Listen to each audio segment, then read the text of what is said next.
Здравейте! Аз съм Кирияки Колбара и в рамките на този семинар съм поел ангажимент във връзка с подпочвените води и здравето. Днес бих искала да видим доколко ние участваме всекидневно в тази жизнено важна за всички ни тема. Затова искам да ви покажа резултата от сравнението на два перилни препарата. Единият е разлагащ се, безвреден за вас и околната среда.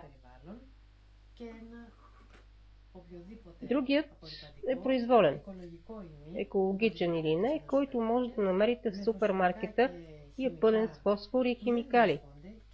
Те не се разлагат и така остават под дрехите ни дори след изплакването им, предизвиквайки дерматологични и други проблеми. И така, слагаме две парчета флат в препаратите.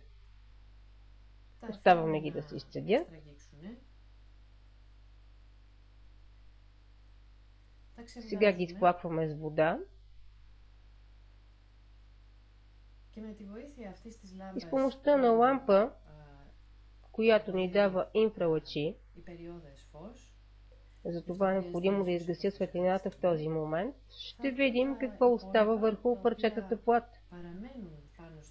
Когато носим дрехите си, въпреки че са изплакнати, всичко това се разпростира по кожата ни и представете си, че водите от пералните в определен момент достигат отново до нашите водоизточници.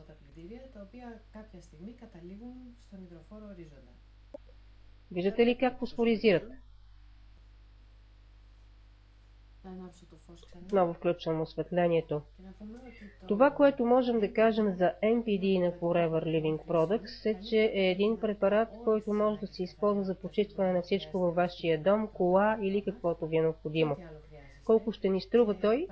За едно 4-членно семейство с две малки деца ще излезе на цена 12 лева месечно.